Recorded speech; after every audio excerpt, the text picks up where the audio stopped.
Why are the northern senators comfortable with the atrocities committed by the Fulani herdsmen? Why are they not supporting the passage of this bill that is going to save Nigeria's image? We all know that Nigeria has been ranked to be one of the most terrorized countries of the world because of the banditry and the terrorism that has been linked to Nigeria. And today, this bill is being talked about, and most of the northern senators are saying that they are not going to let this bill skate through. Thanks to God, it has passed the second reading. Senator Abaribe is here to give his own take. What they want to do is to settle in Nigeria. They were given free passage, let me just say it, by the Buhari regime. And we were shouting at that time, don't bring people into Nigeria who are not Nigerians. They won't have sympathy. They won't know what has happened. All they want to do is displace you, take over your place, and roam freely within that place. But they were and some people in the Senate will get up and tell, but it's a way of life. How do you change? No. It was a way of life for us to kill twins. It was also a way of life for us to bury so there's got to be some people. kind of so they must have to be evolutionary change. It's an evolutionary change, and that comes with education. Right. So where the real problem is rather than us struggling to make sure that everybody has education, everybody has a change, everybody moves with the new things today. Some people want to leave some citizens to stay, let them just stay where they are as illiterate, uneducated, herders roaming around and killing people. Yeah, but the point is that there are different types of education. So guys, I'm going to let you watch this video in full. You are going to hear all the things Senator Abaribe said in this video. He has really exposed the northern senators. Honestly, Senator Abaribe is not happy with these northern senators because they appear not to be patriotic citizens of Nigeria.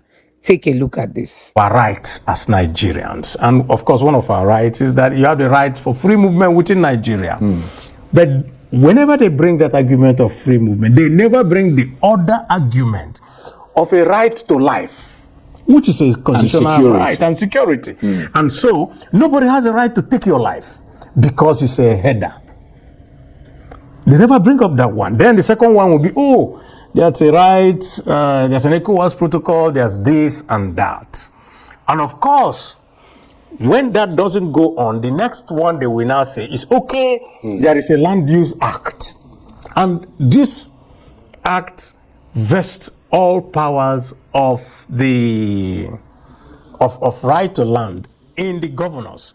And so I was simply trying to tell everybody, these are the issues that we must have to deal with. How do we get the governors to buy to this so that if somebody needs land, the governor will give him once it's for ranching? Right. Precisely. And we can't run away from this. But then, if we go back in time, this is a matter that we raised long time once the Buhari regime started. Don't forget, what has happened in Nigeria is that most of the time when something comes up today, we never sit back and say, how did we get to this point? We got to this point by virtue of the fact of the effort to remove President Jonathan.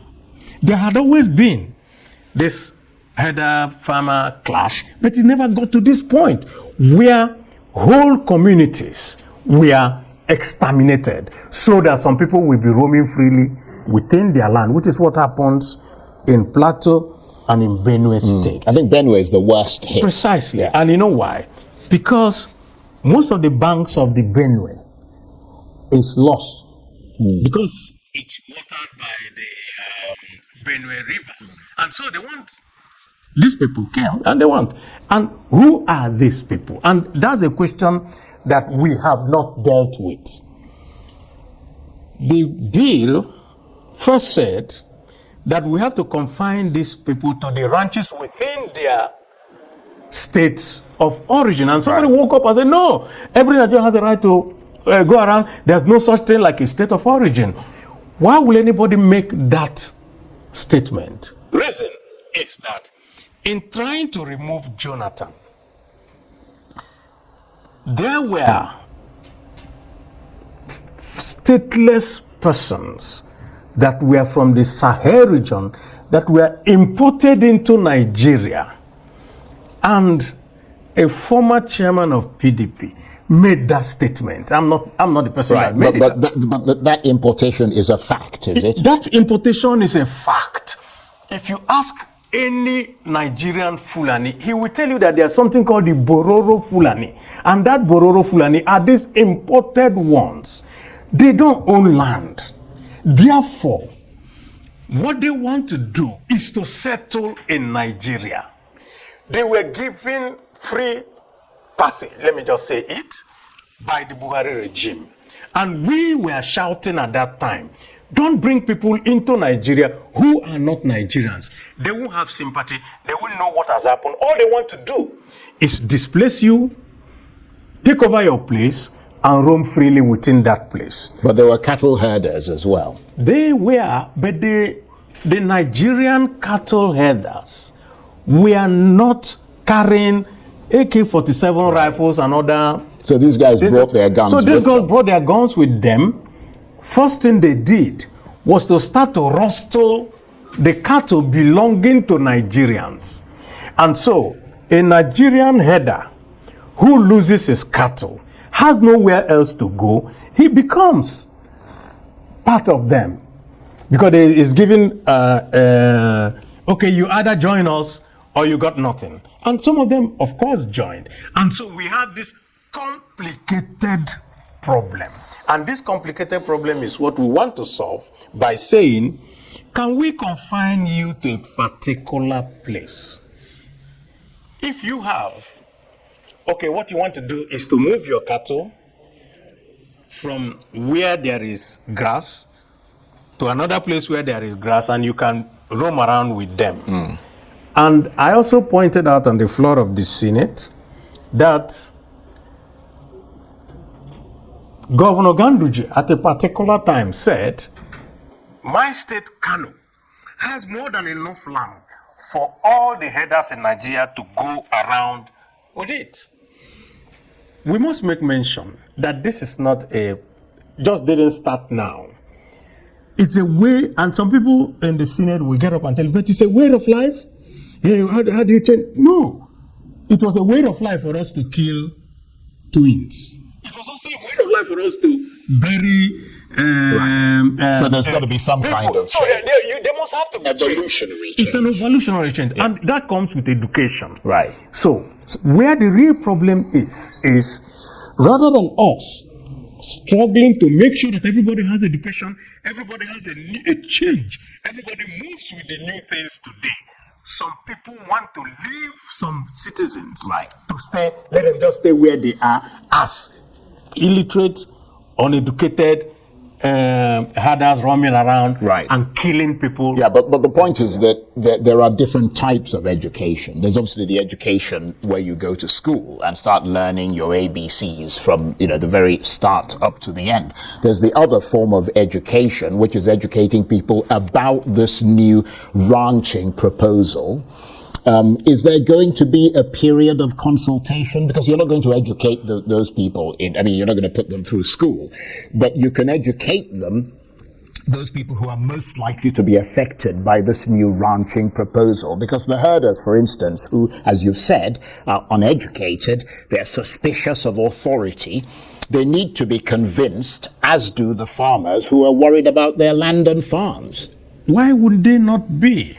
If we suppose all the people who say we are elite, we tell people what to do. If you can tell somebody what to do in elections and say vote for A or B or C, why will you not be able to tell them how to improve their lives? In fact, it's very funny that they themselves, some of my colleagues, will tell you that that the Nigerian cow, that the yield from milk is so low and all that, but that the yield from the one that is in an environment that is this, and that the meat is more tender, is bigger, and all that. They will tell you all this. But the point is, why don't you want to do it? Why do you want another citizen to be a second-class citizen? Well, the point here, really, Senator, is Yes. that if there, I mean, I'm wondering whether, along with this proposed ranching bill, there is an education component. Obviously. The point really is that everything is encompassed within it.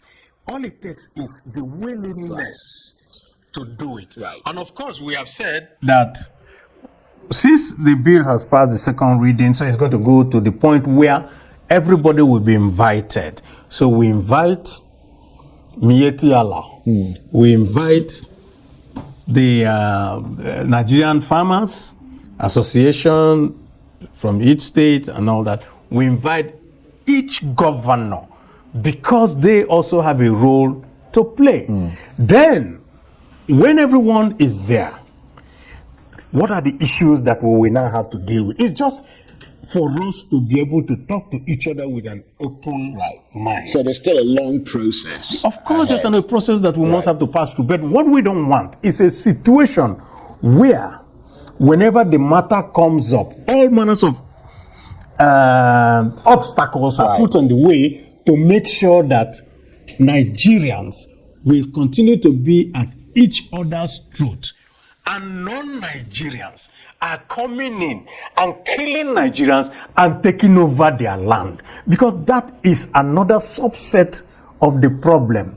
Of course, it's a problem that everybody is looking at and people are avoiding to talk about it. We cannot avoid to talk about it. Whole villages, areas of the plateau, of the Benue, and even stretching all the way now to Enugu State, down to my own state in Abia. Why? Would somebody come and say, we're just going to let our cows to graze, and if you complain, they kill you because they have the high-powered rifles which the farmer does not have. But let me ask you this. I mean, what is your sense of how this is moving through the National Assembly? It's going well. Right. Because when we came to do the voting for the second reading of the bill, we could see an overwhelming support for it. Every Nigerian is tired of this. We were never like this. In the 60s and all that, there may be a few clashes, but it was always resolved by the Sariki of the whoever is the harder Sariki there, and they will pay compensation and people will go. Not today. Today, people are killed and removed from their land, and you now find this anomaly, and all of us should be ashamed of ourselves that within Nigeria in 2024, in several states, we have what we call IDPs. It was never like that before. And so, you are in Benue. Senator Titus Zam, who proposed the bill, told us on the floor of the Senate that part of his senatorial zone in Benue State, they are in IDP camps. Who sent you to an IDP camp in Benue State? There's no Boko Haram there. There's nothing. It's a Hada. So you ask yourself, where would the Hada come from to come to Benue and kill people and send others to an IDP camp? I think you use the word an anomaly, and it's an anomaly. very anomalous. It's an anomaly. And we need to always deal with this. And you know, because now there's a mixture of all manners of things. There are banditry, there's this, there's that. And so when you're talking about it, then there's a whole lot of things that are involved in it. So people try to separate the different precisely. bits and I know that a lot of my colleagues are worried. We had a discussion with the former governor of Niger State, and he said, listen, as governor, I looked at this matter. I looked for the old grazing routes. There's an explosion in people now living, so they have closed that. But I found out that there were in old ranching sites, which he said he went to the Kaduna registry to find. And so that what he now did was to recover those ranching sites and say, okay, if you come as a header, you go to this ranching site. But you know what? Some refused. Why? Because there's another agenda. It is not ranching that is right. But who's behind that agenda? That is where we need to, as Nigerians, sit together, talk together, and find out who is destabilizing Nigeria. Yeah, but you guys are in the Senate talking together. I mean, that's why you're elected to go to the Senate. Precisely. So there are people, representatives from different parts of Nigeria. Yes. What are the people from that part of the country saying? What is their justification for opposing this grazing, this ranching bill? You know, the point really is that when you're engaging with your colleagues, you want to find out what is really the problem. Of course, you find what they feel, or some of them feel, that maybe they have to be able to pander to the wishes of those of their constituents. Right. And then, of course, but there must be marshalling arguments. What is the argument that they're marshalling? And that's why I said that there's a mix of all manners of things coming in. But I tell you, the preponderance of our colleagues all agree that this cannot continue. So is this bill likely to alleviate or deepen those grievances that you're talking about? No, we think that the bill is meant to alleviate, not to deepen. Because a bill that deepens means that you're now going to say, let it continue the way it is. Well, the reason I say that is that if there is so much opposition to it, if the senators who represent constituents are so hugely opposed to it, no, that is bound to... I don't think so. I think that those who are opposed to it are in the minority, not in the majority. And I think that with a lot more openness among us. So is that the key? We need to be open. Right. We need to understand the other person's point of view. Right. We need to be able to alleviate some people's fear, anxiety. Right. The reason I ask that is that this is not the first time that there's been an attempt to ban open grazing. I mean, but any attempt has often been followed by a new wave of violence. And I'm trying to understand what's likely to be different this time. Well, what's likely to be different this time is that it's been so long and everybody's tired of it. People now know that we cannot continue like this. There will be no country left. If everyone now says, okay, let us take the laws into our hands. Let me just ask you to hold on for a minute. Let's watch a clip of senators, including yourself, having a discussion about this in the Senate. Let's take a listen. I'm against the idea of restricting movement of Nigerians from one state to another. No, that would not happen.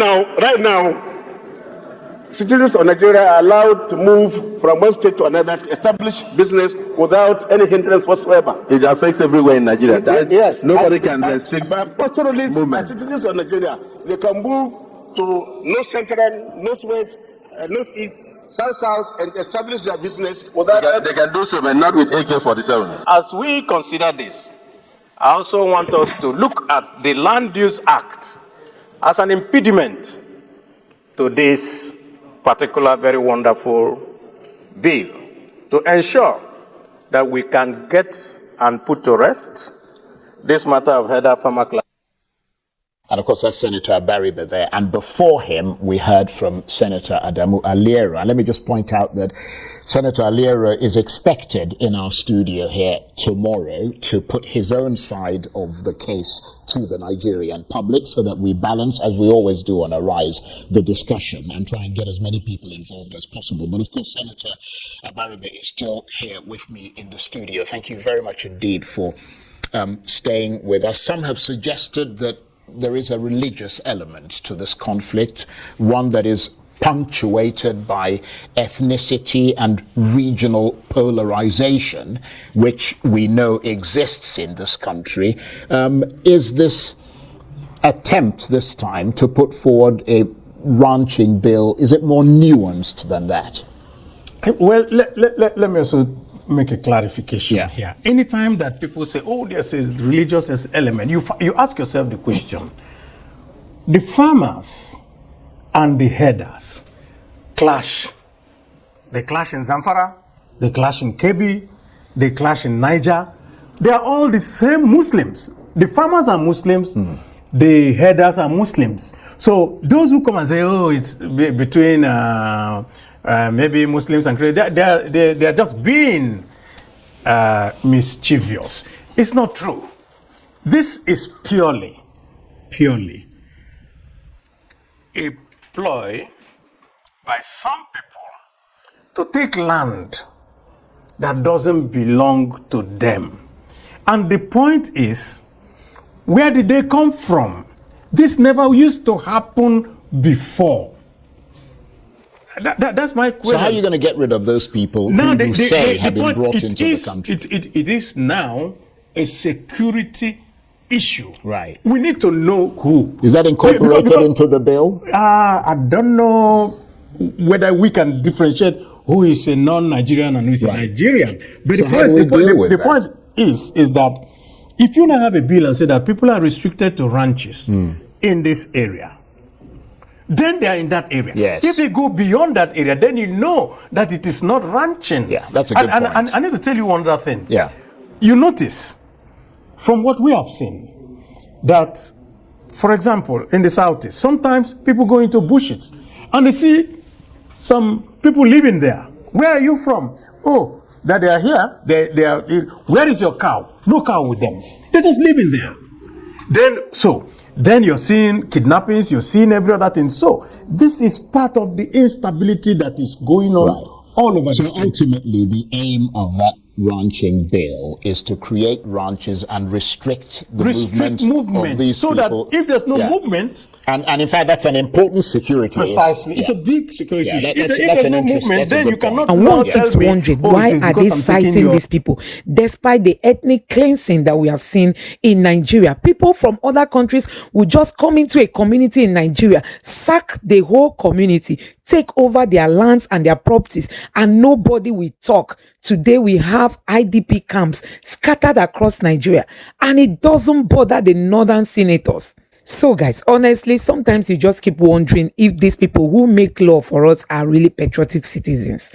Are they really with the people, or they are just there to say things that will help them come back, as senators? They want to please these Fulani headers because they know that tomorrow they will go to ask them for their votes. And that is why they are not putting Nigeria in the forefront. They are just after their own political future. They don't want to do things that tomorrow they will not get votes from the people. And that is why they are supporting the Fulanis to keep coming into Nigeria, maiming and killing and destroying people's source of livelihood. And a bill like this that so many people think is overdue, long overdue, is being brought up, and you see some northern senators boldly say they will ensure this bill does not scale through. Nigerians, we need to ask questions at this moment.